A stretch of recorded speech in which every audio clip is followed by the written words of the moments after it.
Hello, नमस्कार. मी रूपा Jagtap. RP food मध्ये आपल्या सर्वांचं खूप खूप स्वागत. आज आपण एक वेगळी रेसिपी बनवतोय. मग ती मटनची रेसिपी आहे. हे बकऱ्याचे कपूर आहेत. पाव किलो कपूर आहेत हे. आपण ते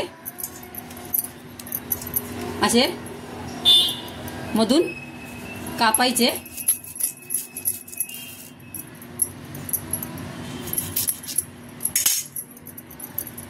असे मधून कापायचे आणि असे स्वच्छ करून घ्यायचे. असे सर्व कवर काढून घ्यायचे त्याचे.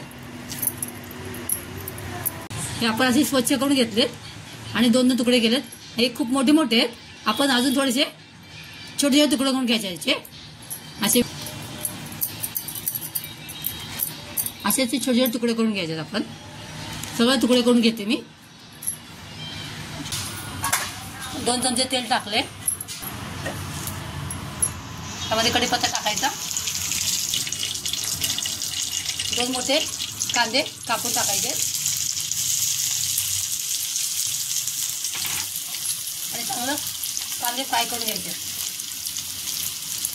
1 चमचा मीठ टाकूया. 1 चमचा हळद टाकूया. हा गरम मसाला 1 चमचा आहे.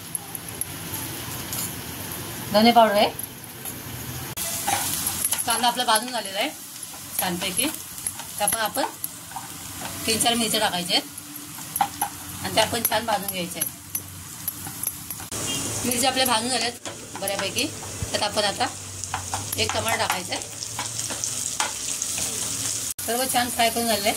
आता ही अद्रक लसूण पेस्ट 1 चमचे टाकलेले आहे आणि 2 चमचे तिखा लाल टाकायचं आहे. मिरची पावडर टाकायची. आपण आपले मसाले छान भाजून झालेले आहेत व छान तेल पण सुटले त्याला. आता या स्टेजला आपण हे हळद मीठ लावलेलं कपूर त्यामध्ये ऍड करायचे आहेत आणि छान हलवून घ्यायचे आहे. छान आपण ते मस्त मसाल्यामध्ये मिक्स करून घेतलेलं आहे. आता या स्टेजला आपण त्यामध्ये खूप सारा पुदिना टाकायचा आहे. आपण त्यामध्ये अर्धा ग्लास पाणी टाकले. आपण आता हे झाकून ठेवा 10-15 मिनिटासाठी. 10-12 मिनिटं होऊन गेलेत. आपण आता झाकण काढायचं आहे. वाव, कपुरे शिजलेले आहेत आणि कलर पण खूप सुंदर आलेला आहे. आपण कपुरा मसाला म्हणू शकतो. आपलं तयार झालेलं आहे बघा. छान शिजलेलं आहे. त्यामध्ये भरपूर सारी कोथिंबीर टाकायचे. मी वाटीमध्ये काढून दाखवलेले. मग आपली चमचमीत कपुरा फ्राय रेसिपी तयार झालेली आहे. खूप छान लागते ही.